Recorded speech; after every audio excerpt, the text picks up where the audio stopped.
కాంగ్రెస్ ప్రభుత్వం 6 గ్యారంటీస్ని అమలు చేసే ప్రసక్తి సిచ్యువేషన్స్ ఉన్నాయంటారా?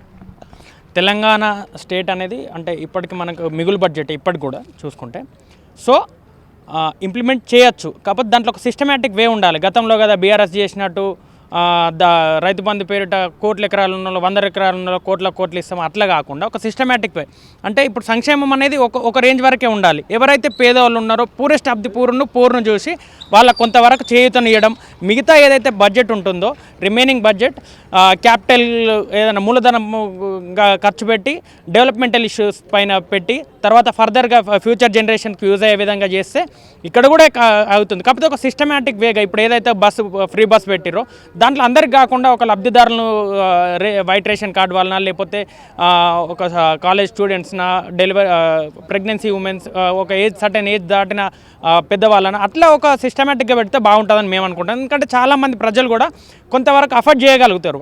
వాళ్ళు అఫోర్డ్ చేసే వాళ్ళకి ఫ్రీగా ఇవ్వడం అనేది అదొక కొంచెం యాక్సెప్ట్ చేయాల్సిన అంశం కాదు. ఇంకా మిగతావి కూడా కొన్ని అంశాలు ఉన్నాయి.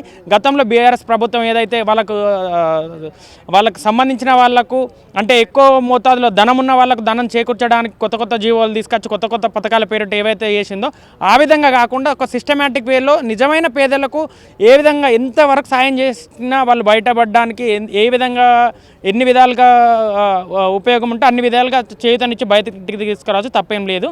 సో 6 గ్యారంటీస్ అయితే ఒక సిస్టమేటిక్ వేలో ఇంప్లిమెంట్ చేస్తే చేయొచ్చు. కానీ ఇదే విధంగా అందరికీ ఇష్టం ఉన్నట్టు ఉచితాలు ఇస్తామంటే వీళ్ళకి కూడా కష్టమైపోతుంది. అప్పుడు అందరూ రాష్ట్రం అంతా అప్లపాలవుతుంది.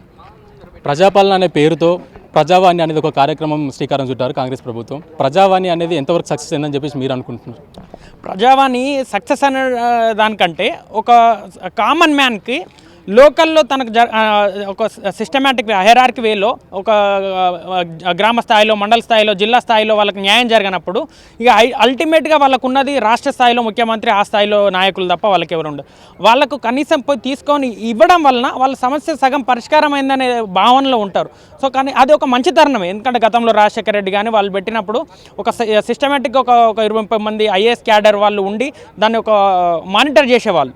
అంటే ఎక్కడ దాకా వచ్చింది, ప్రాసెస్ ఏమైంది, ఒక పేదవాడు ఇక్కడ ఇంత దూరం వచ్చిందంటే ఈ సమస్యను మనం క్లియర్ చేయాలి, ఎటువంటి పాలిటిక్స్ దీంట్లో ఇంక్లూడ్ కావద్దు, వాళ్ళకి మీకు ఎక్కడ తలగొద్దని ఇది ఒక సిస్టమేటిక్ వే కనుక వాళ్ళు ఇంప్లిమెంట్ చేసినట్టుంటే ఖచ్చితంగా ఇది సక్సెస్ అవుతుంది. ప్రజలకు కూడా ఇది మంచి శుభసూచకంగా ఉంటుంది. ఇది ఇక్కడ ఓయూ విద్యార్థులు చెప్పే మాటలు. ఖచ్చితంగా ఏ ప్రభుత్వమైనా నిరుద్యోగులకి అన్యాయం చేసినా, నిరుద్యోగుల పట్ల వివక్ష చూపించినా ఖచ్చితంగా మేము దాన్ని ప్రశంసించే ప్రసక్తే లేదు. ఖచ్చితంగా మేము తిరగబడతాము. ఆ ప్రభుత్వం ఖచ్చితంగా కూలిపోయేలాగా మా చర్యలు ఉంటాయని చెప్పేసి ఓయూ స్టూడెంట్ చెప్తా ఉన్నారు. కెమెరామెన్ సతీష్తో సంతోష్, ఆంధ్రప్రభ.